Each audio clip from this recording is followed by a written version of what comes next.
Alright, so today we wanted to do a little bit of a different one. Mm-hmm. It was suggested by my brother over there. Here I am. You might have met him. Rick Ross, man. Boss. Boss. Know what I mean? Today we're gonna be talking about the biggest lessons we've learned from running a podcast. Yeah. And as we said, it's gonna be a different episode. This is not our normal kind of topic, but we were just thinking, okay, let's do an episode quick. What we're trying to talk about, because Victor's about to come through, so you'll see the episode soon as well. It's probably out before this, actually. Yeah. But we thought we might as well get a quick episode in. 100%. Why not? And yeah, I mean, we've learned a lot from the podcast. Yes, we have. Like, even we were sitting down before and we were thinking, what have we learned? But then I just started saying something, and Rob started saying something, and I started saying something. Yeah. There's so many different things we learned. So many different things. We've been blessed now to have a year and a bit now. Yeah, a year and a bit. And the first thing I want to say about that is well done to us, man. Well done. Clap for the camera, guys. Clap for the audio, man. If you haven't already, leave a 5-star rating for that, man. Yes. But the reason why I clap for that, bro, because the average episodes or the average podcast last 5 episodes. Really? 5 episodes, bro. Hey, we're not your average, man. If we're not your average, as you can see, man. So that's 2 seasons now. We've released minimum 35, 40 episodes now. We just crossed 30,000 views on YouTube. So 40,000 now altogether now.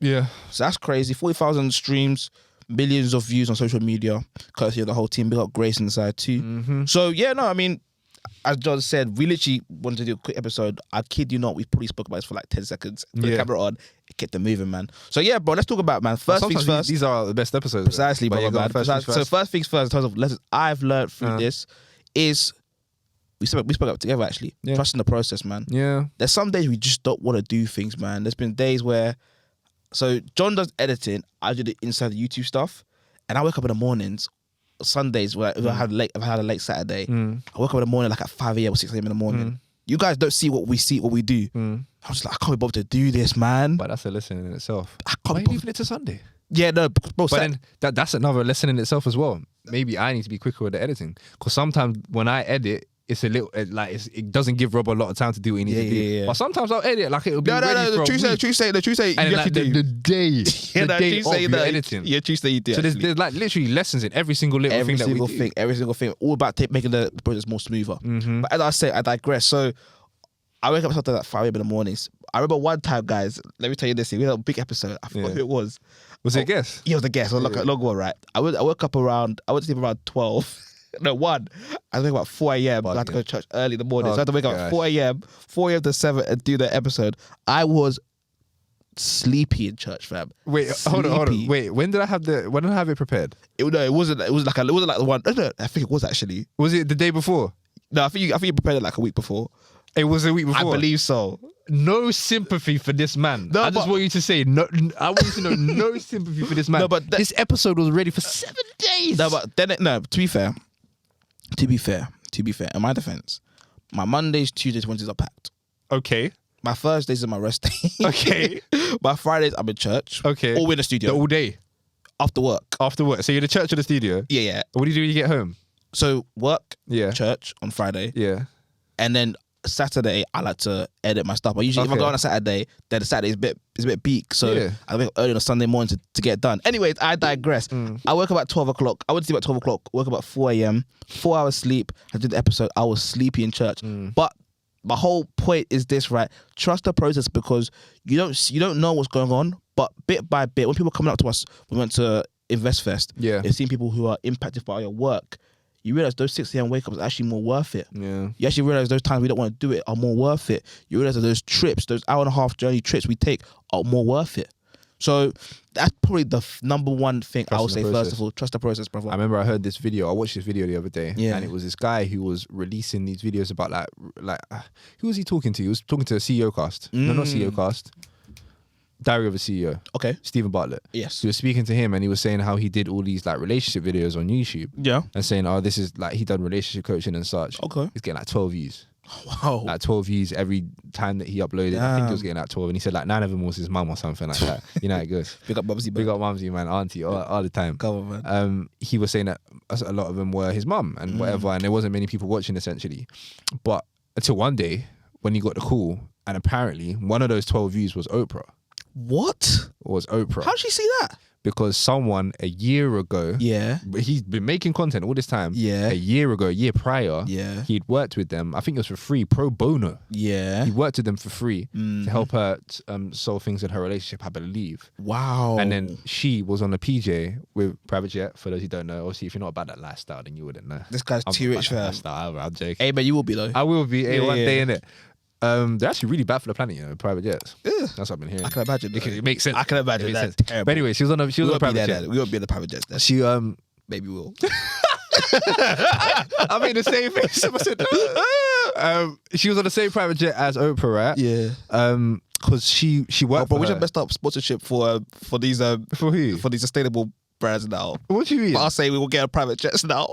We just messed up sponsorships for. Who said we messed them up?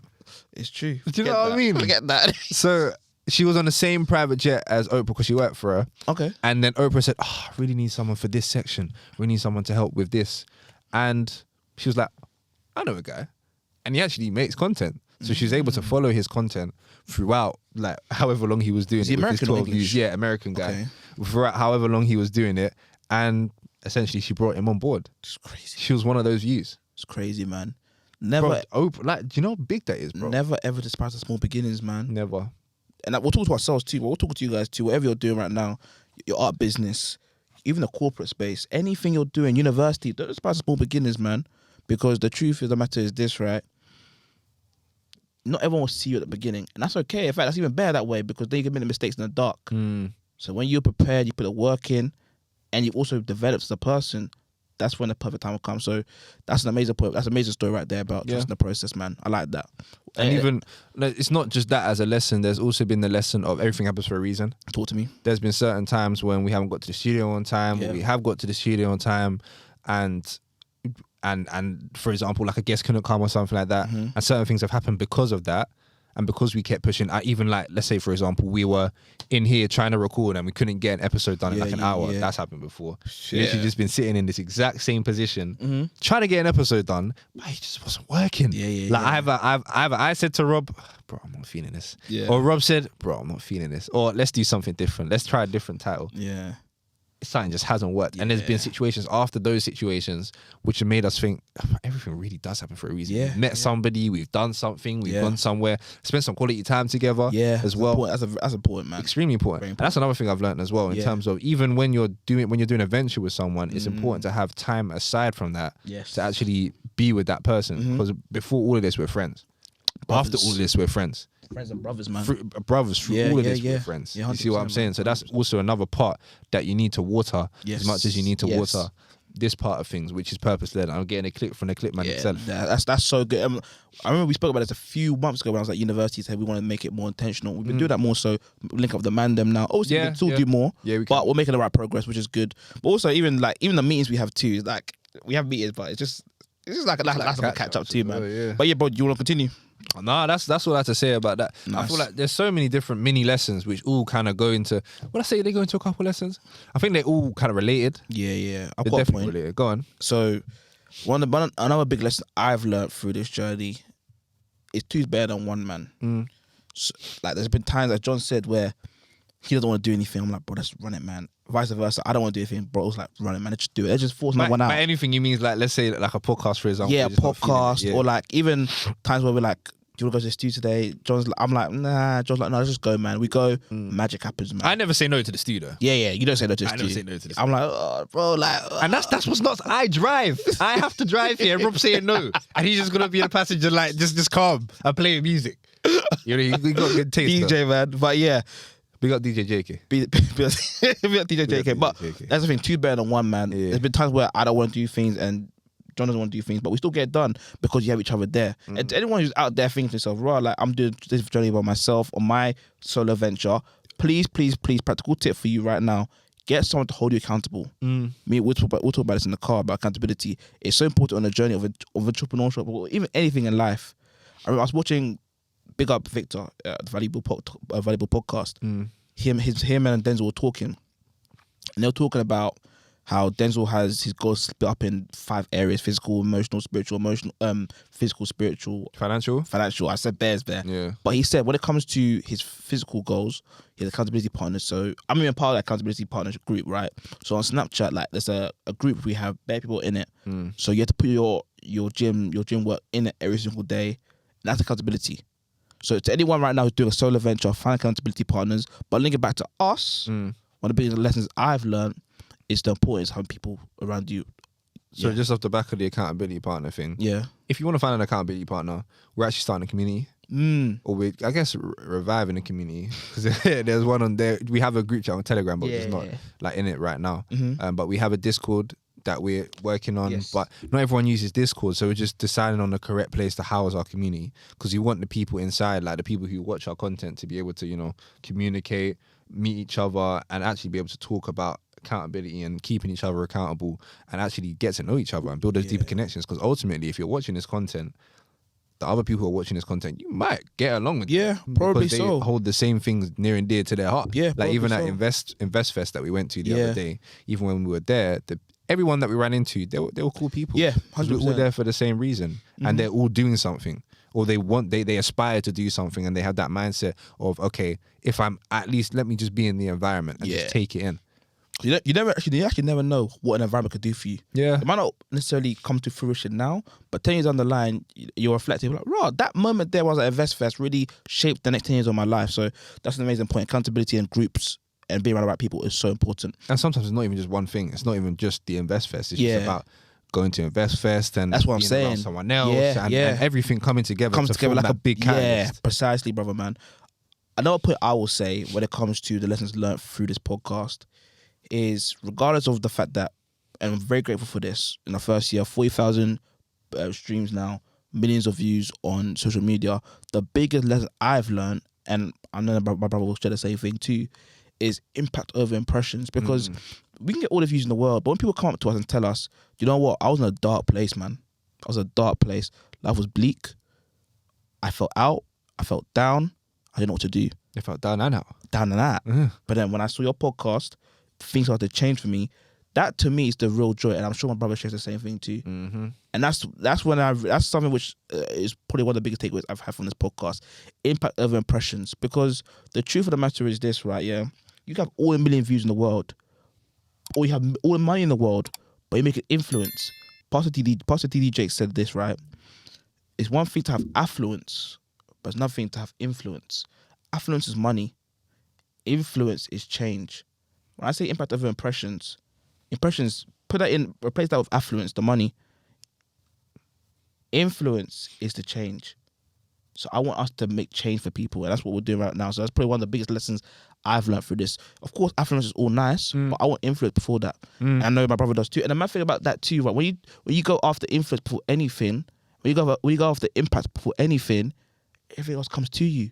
Impact, everything else comes to you. Influence, everything else comes to you. Seek that first, and everything else will come to you. I think there's a conversation there though. Talk on it. Because not everyone makes money from their passion. Ooh. Not everyone will make money from chasing that influence. So because people need to live, right? Wait, say that again, sorry? Say that last bit again? Not everyone will make money from chasing their passion in the short run. Yeah. And even in the long run, for example. Let's say, for example, art, like Picasso. He only, like, his stuff only was valuable, deep it. His stuff was only valuable after he died. Lesson in itself, isn't it? That's lesson in itself. Bro, deep, his stuff was only it was only there after he died. So interesting. Even when it comes to like the whole chase your passion and everything will come, there's a conversation there. There's definitely a conversation. I'm not. Yeah, no, because you need to live. Yeah, like you need to live, be able to live day to day. So I think chase your passion and do something that will generate you some. I hear that way definitely. to live. Yeah, right? I definitely hear that, man. I definitely hear that. I mean, it's all about being wise, isn't it? Yes.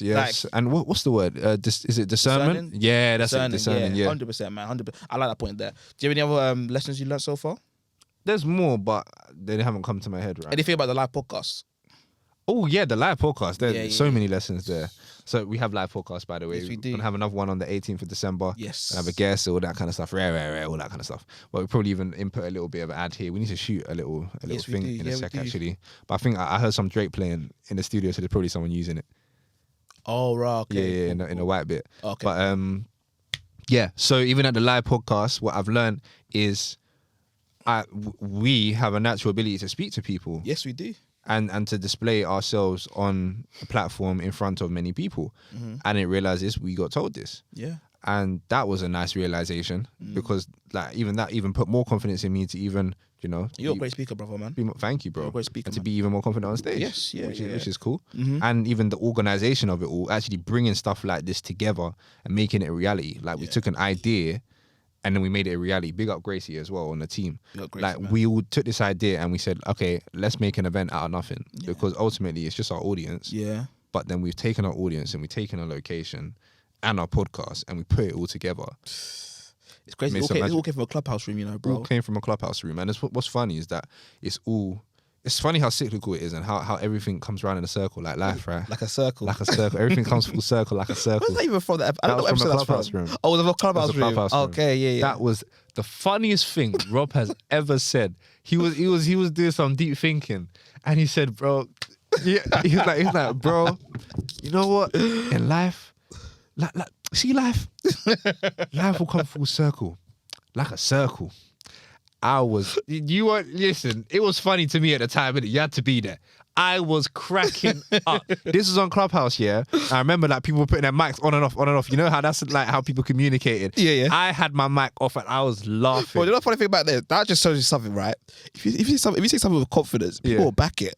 Yeah, I was backing it. Yeah, that was hilarious to me. If you say anything with confidence, and then leave it there. People, I remember there was this video where it was like A Boogie. I think it was A Boogie on like the Breakfast Show or something like that. And he said, you know, sometimes you got to think about things how you don't want to think about things. What does that even mean, fam? What does that mean? And then the guys afterwards, they were just like, wow.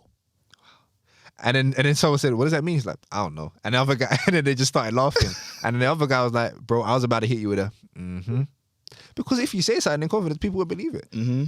That's another thing. But yeah. Something like this, right? If I say this to the people right now, sometimes life repeats itself. That wouldn't work. Bro, you didn't help it though. You have to let it land. That wouldn't work because, bro, I let it land. I let it marinate as well. They're probably thinking right now, yeah. But then you said that, like, no. Because it doesn't go along in the conversation, but I hear what you're saying. Yeah. I hear what you're saying. Last one I'll say, yeah. Yeah, was it from the live events or just in general? Live events. No, in general. In fact, in general. Do you have anything from the live events? No, that's what I was just saying about being on stage you said, and stuff like that. I'll say the last thing I will say in terms of the lessons I've learned, it's not I, it's we. The lessons we've learned is the importance of knowing clearly your vision. Yeah. Because I remember we had a meeting like last month now, and I literally wanted us to like discuss what's our mission statement. Because I want us to be able to share our team with Grace, so she can, when she talks to people, she can explain clearly what the vision is. Remember we had that meeting. We talked about. Oh, was it about the one pager? No, not that one. When we had a meeting with like, if someone asked you what purpose led was, what is it? Oh yeah, because like we were in the meeting and then we all said. I think I asked Rob, oh yeah, how would you describe purpose led? You asked me. Yeah, I asked you guys, like, how would you describe it?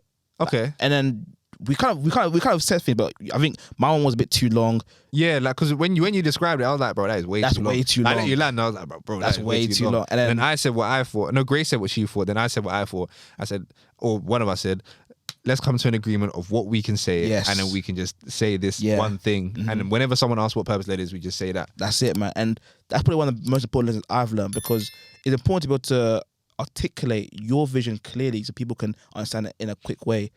If you ask what Nike is, they won't be giving you this long definition. They'll probably just say what it is very quickly. Just do it. Yeah. You know what I mean? So I would say one of the biggest lessons I've learned through this is be able to improve my communication skills, be able to showcase to someone very quickly and authentically what purpose led is. And that's a lesson for everyone here.